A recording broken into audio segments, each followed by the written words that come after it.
तो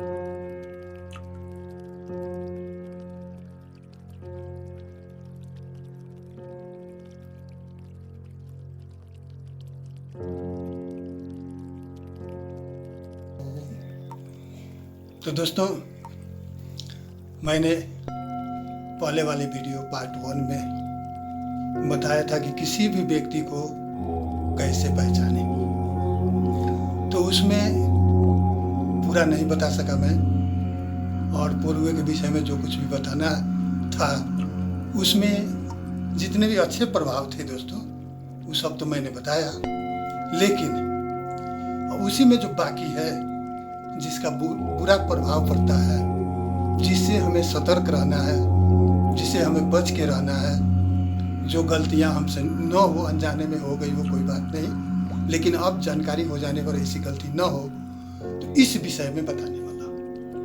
और वैसे पहचानने के लिए तो खैर आपसे पहले बता दिया है कि हाथ की ये अंगूठा, उंगलियां ये छुपाने से नहीं छुपती, ये जैसे भी दिखाई दे देती है, बैठते उठते चलते फिरते, तो ये पहचान में अंगूठे से आप पहचान सकते हैं, उंगलियों से पहचान सकते हैं। तो अब आपको बता दें कि अब पार्ट 2 में बताने वाले हैं हम कि अब इसमें उंगलियों का नकारात्मक प्रभाव, उंगलियों से कैसे पहचाने, और इस हिसाब से आप पिछले पार्ट 1 का बाकी भाग पार्ट 2 में आप देख सकते हैं, और वही चीज़ लेकर आया हूँ दोस्तों।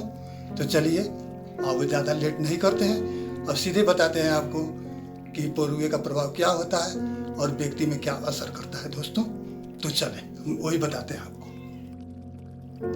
हाँ, तो दोस्तों अगले वीडियो में मैंने बताया था कि इच्छा पोरुआ और तर्क पोरुआ एक समान हो, जैसे ऐसे इच्छा और तर्क एक समान हो तो व्यक्ति में क्या असर पड़ता है।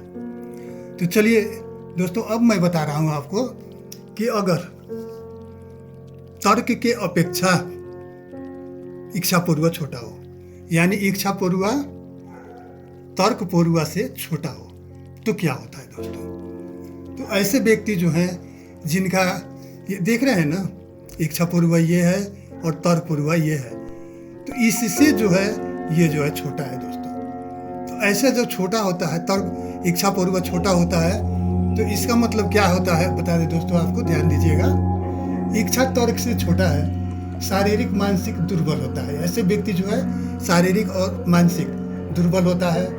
और दूसरी बात बता दें आपको कि ये व्यक्ति किसी पर विश्वास नहीं करते। ऐसे व्यक्ति जो है किसी पर विश्वास नहीं करते, किसी पर क्या कहें, खुद अपने आप पर भी ऐसे व्यक्ति जो है, ये छोटा पोरुआ जो होता है, इच्छा पोरुआ, अपने आप पर भी विश्वास नहीं करते दोस्तों। और ये अपने जो है भाग्य के बल पर ही रहते हैं और भाग्य के भरोसे ही रोते गाते हैं, भाई मैंने ये किया वो किया, कुछ सफल नहीं हुआ। लेकिन वो कमजोरी इनकी ही होती है दोस्तों, और ये कोई भी काम पूरा नहीं कर पाते दोस्तों, और जो भी काम ये करते हैं वो अधूरा छोड़ देते हैं। सबसे बड़ी कमजोरी यही है, क्योंकि इनकी इच्छा शक्ति जो है वो कमजोर होती है। इसलिए काम करते गए और कुछ अधूरे में जब पहुँचे, अब इनका मनसाय बदल जाता है, छोड़ो करने से कोई फायदा नहीं है, और छोड़ देते हैं। छोड़ने का मतलब है कि ये जो है सो असफल हो जाते हैं, और संपत्ति का भी नुकसान होता है दोस्तों, क्षति होती है।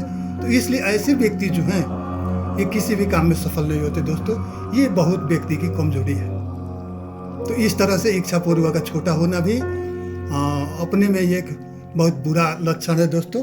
ऐसे व्यक्ति जो होते हैं वो सफल नहीं होते। तो चलिए अब आगे बताते हैं दोस्तों। जैसे ये देखें आप, ये चौड़ा वर्गाकार अंगूठा, ये जो अंगूठा आप देख रहे हैं ना दोस्तों, ये चौड़ा भी है। इसमें 2 टाइप का होता है, चौड़ा और वर्गाकार। ये अंगूठा का जो है सो ये पोरुआ जो देख रहे हैं, ये चौड़ा और वर्गाकार 2 टाइप का होता है। इसकी चौड़ाई हुई ये, और एक होता है कि पूरा ऊपर से ये वर्गाकार बन जाए, वर्ग का आकार बन जाए। तो दोस्तों बता दें कि ऐसे व्यक्ति जो होते हैं ना, अब जिसमें वर्गाकार है, जिसका अंगूठा वर्गाकार है, तो वैसे व्यक्ति जो है सो कानून प्रति इंटरेस्ट रखने वाले व्यक्ति होते हैं। कानून से इनको बहुत लगाव रहता है, और साथ ही साथ बताएं कि न्यायिक कार्य में किसी भी विषय वस्तु दे दिया जाए इनको कि निर्णय करने के लिए, तो ये बहुत चतुर होते हैं, बहुत होशियार होते हैं। ऐसा निर्णय करते हैं कि दूध का दूध और पानी का पानी, न बाप की तरफ बोले न बेटे की तरफ बोले, जो उचित होता है दोस्तों वही बोलते हैं। तो ये वर्गाकार अंगूठा वाले व्यक्ति में ये खूबी होती है, और वो किसी का पक्ष नहीं लेते, किसी के सिखावे में नहीं आते। वो अपने ईमान और अपने सच्चाई के रूप में काम करने वाले व्यक्ति होते हैं। तो वर्गाकार अंगूठा का होना ये बहुत शुभ लक्षण है दोस्तों। अगर इसी में बता दें दोस्तों कि ये अगर चौड़ा है, ये चौड़ा है और ऊपर ये पतला हो गया है, ये चौड़ाई में ज़्यादा है लेकिन वर्गाकार नहीं है, ऊपर पतला हो गया है, तो फिर समझ ले दोस्तों कि ऐसे व्यक्ति जो है चौड़ा अंगूठा वाला, ये पोरुआ वाला कहें, चौड़ा पोरुआ वाला व्यक्ति जो होते हैं, ये जो होते हैं बहुत जिद्दी होते हैं दोस्तों। और इनके जिद्दीपना के चलते कितने भी काम ऐसे होते हैं जिसमें ये फेल हो जाते हैं। करते तो हैं, अपने जिद्दी से करते हैं, लेकिन फिर भी जो है क्या होता है कि काम बिगड़ जाता है और पछताने लगते हैं, और बाद में ये सोचते हैं कि मैंने बेकार जिद्दी किया। अगर जिद्दी मैं नहीं करता तो जो है सो मैं आज इस परिणाम में नहीं पहुंचता। तो ऐसे व्यक्ति जो है सो बहुत जिद्दी होते हैं। तो दोस्तों ये इसका जो चौड़ा जो होना है, ये चौड़ा होना जो है सो बहुत बुरा लक्षण है दोस्तों। इसलिए ये चौड़ा होने वाले व्यक्ति को मैं कहूँगा कि आप जिद्दी मत करें दोस्तों, और आप कोई भी काम हो समझदारी से काम ले, आपके लिए अच्छा होगा। तो बता दें दोस्तों, ये तो चौड़े अंगूठे वाली हुई।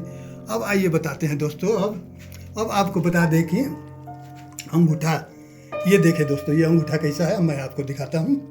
देख रहे हैं ये अंगूठा। तो ऐसे अंगूठे वाले व्यक्ति क्या होते हैं, तो अब बता दें, इसको मुट्ठादार अंगूठा कहा जाता है दोस्तों। और ये मुट्ठादार अंगूठा जो होता है, आपको बता दें कि ये बहुत खतरनाक माना जाता है इसको दोस्तों। और आपको बता दें कि ऐसा पोरुआ जो है, ये मुट्ठेदार पोरुआ जो होता है, इसको गोल मटोल कहते हैं। आधे कटे के समान जो दिख रहा है ये दोस्तों, ये आधे कटे के समान जो दिख रहा है, और ऐसा अंगूठा जो होता है, आपको बता दें कि इसका फल जो है सो बहुत बुरा होता है दोस्तों। ये अंगूठा का जो है सो, इसका फल जो होता है बहुत बुरा होता है। और ऐसे व्यक्ति जो हैं, ये समझिए कि मित्र बनाकर धोखा देते हैं। और आपको बता दें कि ऐसे व्यक्ति जो हैं, ऐसे इस टाइप के अंगूठे वाले व्यक्ति जो होते हैं, वो आपको क्या होता है कि बोली वचन के तो अच्छे लगते हैं, बढ़िया बात करते हैं, मीठा बात कर देते हैं ऐसे लोग, लेकिन इनमें क्या होता है कि ये बहुत ज़्यादा स्वार्थी होते हैं और अपने परिवार में भी विरक्त रहते हैं, इनको किसी से नहीं मिलती है। और सबसे मुश्किल वाली बात ये हुई कि ये जो है सो बहुत ज़्यादा ईर्ष्यालु होते हैं। इसके अलावा इनमें जो है सो रीस, कहने का मतलब कि राग रीस द्वेष जो कहते हैं हम लोग ना, सबकी मात्रा इसमें पूर्ण होती है। इसलिए बता दें दोस्तों कि ये अंगूठा जो है, बता दें, ये बहुत खतरनाक है और ऐसे व्यक्ति से सतर्क रहना चाहिए, क्योंकि मीठे वचन बोल करके ये लोग धोखा देते हैं और कोई भी काम आगे बढ़ा करके पीछे हट जाना या अपने स्वार्थ के लिए कुछ भी कर सकते हैं दोस्तों ये। तो इसलिए ऐसे व्यक्ति से सतर्क रहें। दूसरी बात बता दें कि अब इन व्यक्ति में क्या खूबी है, कि खूबी कहें, अच्छाई कहें, बुराई कहें, आप समझे दोस्तों। क्या है कि ये जब आवेश में आ जाते हैं तो फिर किसी को बाकी नहीं रखते दोस्तों। ये जान के ग्राहकी बन जाते हैं और मारने मरने में इनको देरी नहीं लगती। तो इस टाइप के अंगूठे वाले व्यक्ति जो होते हैं, इनसे ज़रा सतर्क रहें और होशियार रहें। ये अंगूठा जो है सो ये बुराइयों का पहचान है दोस्तों। ऐसे अंगूठे वाले व्यक्ति से हम कहेंगे कि कोई भी काम करते हैं तो वो समझदारी से करें, नहीं तो इसका परिणाम तो उल्टा होता ही है दोस्तों। वो जैसे करेंगे वैसे पाएंगे, तो इसमें सुधार करेंगे तो ये अच्छा रहेगा दोस्तों। अब बता दें अगला पोरुआ, ये देख रहे हैं दोस्तों, नोकीला पोरुआ, इसको कहते हैं नोकीला पोरुआ। अब ये नोकीला पोरुआ जो है दोस्तों, इसमें क्या होता है कि देख रहे हैं ना अंगूठा, ये पूरा ऊपर की तरफ नोक की जैसे बना हुआ है ये। इसके साथ साथ उंगलियां भी नोकीली होती है, लेकिन उंगलियां की अब बात नहीं कर रहे हैं हम सिर्फ अंगूठे का बात कर रहे हैं दोस्तों। तो ये अंगूठा जो है, ये अंगूठे वाले व्यक्ति भी बहुत खतरनाक होते हैं दोस्तों। ये अंगूठे वाले व्यक्ति जो होते हैं ऐसे, जो ऊपर की तरफ चोचीला है, तो ऐसे व्यक्ति जो है जिसका ये पतला होता चला गया, चोच के समान होता गया है, तो ऐसे व्यक्ति जो होते हैं ये पहले नंबर का स्वार्थी होते हैं दोस्तों। बात को पलटने वाले होते हैं। इसके साथ साथ बता दें कि ये ठग कर खाने वाले होते हैं, खुशामद करके।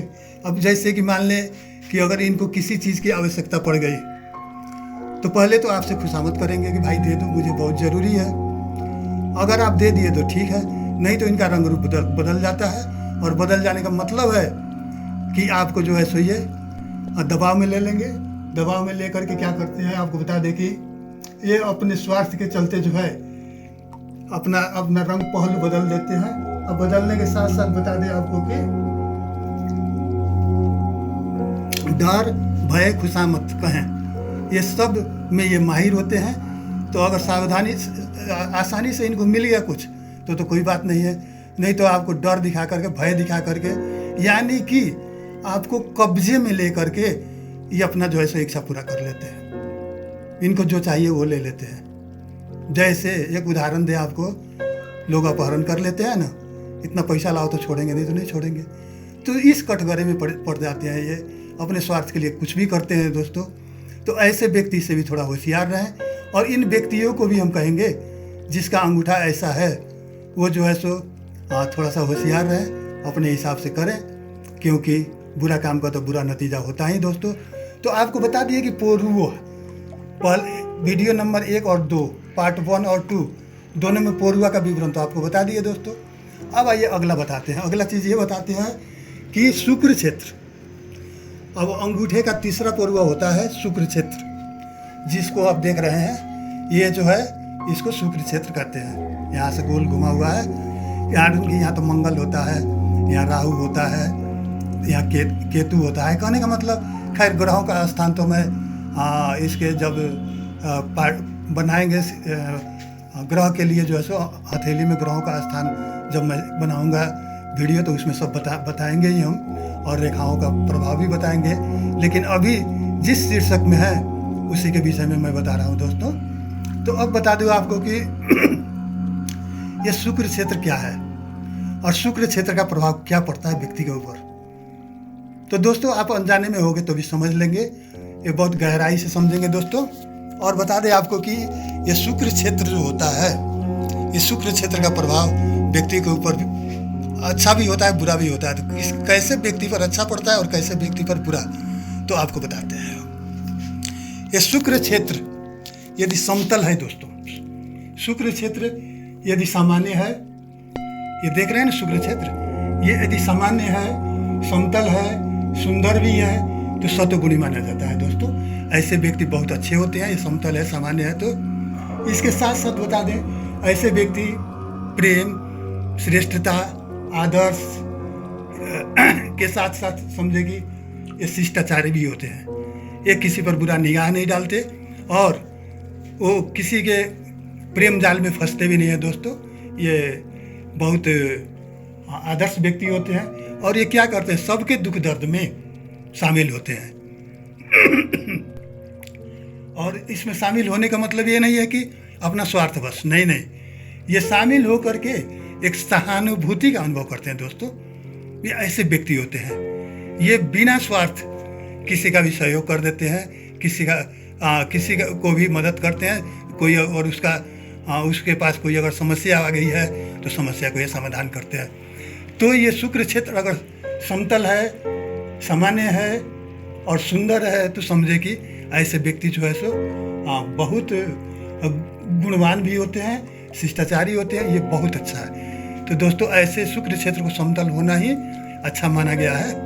अब बताएं आपको, अगर यही शुक्र क्षेत्र अगर ज़्यादा ऊंचा है दोस्तों, बहुत ज़्यादा ऊंचा हुआ है, फूला जैसा दिखाई दे, ये देख रहे हैं ना, ये शुक्र क्षेत्र जो है ये फूला जैसा दिखाई दे, ये ऊपर की तरफ उठा हुआ हो, तो फिर ये थोड़ा सा दूसरे ढंग का हो जाता है दोस्तों। जैसे बता दें आपको कि अगर ज़्यादा ऊंचा है तो इसमें रजोगुण प्रधान हो जाता है। शुक्र क्षेत्र में ज़्यादा ऊंचा है तो रजोगुण प्रधान हो जाता है। और इनमें जो है वासनाएं प्रबल होती है दोस्तों। जिससे क्या होता है कि इनकी बुद्धि जो है ना भ्रमित हो जाती है। समय परिस्थिति के अनुसार इनकी बुद्धि जो है भ्रमित हो जाती है। और बता दें आपको कि उच्च नीच का ख्याल नहीं करते, परवाह नहीं करते दोस्तों। और नहीं करने की वजह से क्या होता है, एक कामांध की दशा में घूमते फिरते हैं, खोजी में रहते हैं कि कहाँ हमको वैसी मिल जाए, काम वासना की तृप्ति हो जाए, इस चक्कर में घूमते रहते हैं। और ऐसा होता है कि इसी अवस्था में घूमने की वजह से इनको क्या होता है कि समाज में छोटे बड़े के नज़र से गिर जाते हैं, वैसी कोई गलती कर देते हैं जैसे सबके नज़र में गिर जाते हैं और समाज में जो है बदनामी होती है। तो बता दें दोस्तों, ये बहुत बुरी आदत है। अगर ऐसी आप में है तो इससे ज़रूर होशियार रहेंगे। अगर दूसरे को है तो भी आप समझाएंगे कि भाई ऐसा मत करो, क्योंकि ऐसे व्यक्ति का जो है सो लास्ट में अंजाम क्या होता है कि बस वही कारागार की यातना है दोस्तों। तो कहीं बात सुलझ गई तो सुलझ गई, और नहीं तो अगर शुक्र का ग्रह का बुध का प्रभाव है तो अंदर ही सुलझ जाएगी। लेकिन अगर शनि राहु केतु का दशा चल रहा हो तो समझिए कि आपको कारागार तो जाना ही है। तो इसलिए ऐसे अगर है हाथ में तो एकदम सावधानी बरते दोस्तों। ये शुक्र क्षेत्र जो है सो आप व्यक्ति को जो है व्यक्ति को किसी भी व्यक्ति के लिए बहुत बहुमूल्य चीज़ है, बहुमूल्य स्थान है। और व्यक्ति की मनसाएं जो है इसका परिचय देती है शुक्र क्षेत्र। तो चलिए बता दें, अब ये तो बता दें कि ज़्यादा उठा हुआ, अगर शुक्र क्षेत्र गहरी है ज़्यादा, या कुछ नहीं है, लुच कुछ नहीं है, नीचे दबा हुआ है, अंगूठे के जड़ तक दबा हुआ है, तो बता दें कि अगर दबा हुआ है तो क्या होता है। ये 3 प्रकार का होता है, सम यानी समतल, रज माने उठा हुआ, और तम, सत रज तम। तो तम का मतलब दबा हुआ। तो आपको बता दें कि अगर दबा हुआ है तो बता दें ये क्षेत्र जो है या अंगूठे के जड़ तक थोड़े से जड़ से नीचे पूरा दबा हुआ है, गहरा है, तो समझ ले कि ऐसे व्यक्ति जो है विवाह नहीं करते, विवाह करते ही नहीं। अगर हो भी जाए बाई चांस, अगर ऐसे व्यक्ति का विवाह हो जाता है तो समझिए कि किसी कारणवश अगर विवाह हो गया तो समझे कि इनके घर में कलह शुरू हो गई और हमेशा कलह बनी रहती है। और कलह बनने की वजह से क्या होता है कि इनको घर में अशांति हो जाती है। और अशांति होने का मतलब है कि ये पति पत्नी में मतभेद होता है, जिसके चलते ये काम सुख न पाने की वजह से ये भी जो है सो कामान दशा में बाहर घूमने लगते हैं। तो ऐसी अशांति फैल जाती है। और इस कामान दशा में बाहर घूमने की वजह से होता क्या है कि जिसके चलते ये भी जो पहले बताए उठा हुआ पूर्वा के विषय में, उसी दशा में ये भी चले जाते हैं दोस्तों। और बता दें आपको कि इसके चलते इनमें क्या होती है कि बस वही भी ऊंच नीच का ख्याल छोड़ देते हैं, अपनी स्वार्थ पूर्ति के हिसाब से कामान्य दशा में घूमते रहते हैं। और वैसी स्थिति में ये भी एक बदनामी का पात्र बन जाते हैं और बदनामी का पात्र हो जाते हैं। इसके चलते जो सबके नज़र से गिर जाते हैं। तो दोस्तों ये जो है ये बहुत बुरी आदत है दोस्तों। इसको जो है सो आप कंट्रोल करेंगे तो अब बता दिए दोस्तों कि पोरुआ का क्या प्रभाव पड़ता है। अच्छा बुरा आप सब समझ गए होंगे। अब तो थोड़ा सचेत तो जरूर होंगे दोस्तों कि अब अंगूठे का पोरुआ लेकर के कैसा है, उंगली कैसी है आदि इत्यादि बातों को तो आप समझ गए होंगे। तो इस हिसाब से दोस्तों आप अगर संभल कर चलते हैं तो आपको कोई बात नहीं है। अगर जानकारी नहीं थी, नहीं जानते थे, अनजाने में कुछ हो गई तो दूसरी बात है। लेकिन जब जानकारी हो गई दोस्तों तो आप ज़रूर सतर्क रहेंगे, यही मेरी आग्रह है। चलिए अब और कुछ बताते हैं। हाँ तो दोस्तों अब तो आप लोगों को व्यक्ति की पहचान करने में अब कोई दिक्कत तो नहीं होगी। अब तो इतनी आसानी से पहचान सकते हैं कि कौन व्यक्ति कैसा है, उसका स्वभाव कैसा है और किसके साथ मिल के काम करें न करें, किसके सिखावे में हम पढ़ें ना पढ़ें। तो दोस्तों आप लोग तो इतना तो ज़रूर समझ गए, लेकिन मैं उन भाइयों के लिए कहना चाहता हूँ जिसके हाथे नुकीली हो, अंगूठे नुकीली हो या अंगूठा मुठदार हो या शुक्र पर्वत उठा हुआ हो या दबा हुआ। तो देखें भाइयों, मैं आप लोगों से यही कहना चाहता हूँ कि अगर आप लोग भी वीडियो देख रहे होंगे तो ये सोच रहे होंगे कि भाई ये गुरु ने, ये ज्योतिष ने हमारा पर्दाफाश कर दिया, हमारी इज्जत को बदनाम कर दिया और जो है सो हम कैसे क्या करें। तो नहीं दोस्तों, नहीं, ऐसी मेरी कोई नीयत नहीं है। और मैं किसी को बदनाम करना नहीं चाहता दोस्तों। मैं इतना ही चाहता हूँ कि अगर आप में कोई गलती है, कोई खामी है, तो आप सुधर जाएं, क्योंकि इसका परिणाम जो है बुरा होता है। अब आपको बता दें दोस्तों, ऐसी घटना मेरे साथ मेरे जीवन में कितनी आई। जो आया था आके दिखाया, हाथ दिखाया, मैंने बता दिया कि भाई आपको ऐसा ऐसा है, आप ऐसा काम भूल के ना करें, लेकिन उन्होंने नहीं माना। गए जाने के बाद वही हुई घटना घटी, गए अंदर गए, जेल से आए, फिर आके हमसे मिले और उन्होंने कहा कि गुरु आप जो बताए थे वो चीज़ हमारे दिमाग में रही नहीं, दिमाग से चली गई और हम जो है अपने हिसाब से काम करने लगे। आज वही परिणाम उल्टा हुआ, जो कि हम फिर जेल काट करके आ रहे हैं आपसे भेंट करने। तो हम कहे कि भाई देखिए, ये समझना आपकी काम है। ज्योतिष का काम क्या है? भटके राही को राह दिखाना। हम दोस्तों, आप आ रहे हैं उधर से, हम इधर से जा रहे हैं, हम देखें कि रास्ते में गड्ढा है और आपको रोक करके हम कहें कि भाई गाड़ी थोड़ा धीरे चलाइए, आगे गड्ढा है। अब आप हमारे बात को मान गए, गाड़ी स्लो में गए, गड्ढे से बच गए, तो कहेंगे कि हाँ फलाना ने कहा था गड्ढा है, चलो भाई बच गए। अगर आप ये सोच लिए क्या बकता है बकने दो, हमको उससे क्या लेना देना, और गए आप तेजी में गए और जाके गड्ढे में गिर जाते हैं, तो फिर आपको पछतावा तो जरूर होगा कि हमने बात मान लिया होता तो हम गड्ढे में आज नहीं गिरते। तो दोस्तों यही चीज़ है, ज्योतिष का काम है राह दिखाना। और ज्योतिष क्या होता है दोस्तों बता दें आपको, एक कबीर दास का भजन याद आ गया, दोहा याद आ गया, भजन नहीं कहे। कबीरा खड़ा बाजार में मांगे सबकी खैर, ना काहू से दोस्ती ना काहू से बैर। तो देखिए ज्योतिष का जो है, कोई भी ज्योतिष हो, मैं सब ज्योतिष के लिए बता रहा हूँ, उनका किसी से बैर नहीं होता है, न किसी से दोस्ती होता है। वो सबको यही करते हैं, राह दिखाने का काम करते हैं। तो दोस्तों अब समझ जाए और संभल के अपना काम करें, व्यक्ति विशेष को पहचान ले और काम करेंगे तो आपकी जीवन सफल रहेगी, संपत्ति भी बचेगी, आगे बढ़ेंगे। और नहीं तो अगर नहीं पहचाने, अगर वैसे ही पड़ गए तो जो है सो आप मुसीबत में पड़ जाएंगे। तो दोस्तों ठीक है। अब दोस्तों बता दें, अगली वीडियो में जो लेकर के आने वाला हूँ, इसमें तो मैंने बताया दूसरे व्यक्ति को कैसे पहचाने, लेकिन अब जो मैं लेकर के आने वाला हूँ उसमें लाऊंगा अपने आप को कैसे पहचाने। आप अपने को, खुद को कैसे पहचानेंगे कि मैं कौन हूँ। मैं कोई भी कारोबार करता हूँ डूब जाता हूँ, मैं क्या करूँ क्या नहीं करूँ, तो आपके हाथों में क्या है। आप अकेले हैं, किसी शामिल नहीं है, अकेले आप कोई कारोबार कर रहे हैं, अगर डूब जा रहे हैं तो उसमें किसकी दोष है। तो दोस्तों ऐसे ही बातों को लेकर के मैं आ रहा हूँ, अगले वीडियो में आऊँगा, इसके बाद वाली वीडियो में, और यही बताऊँगा कि आप अपने आप को कैसे पहचानें।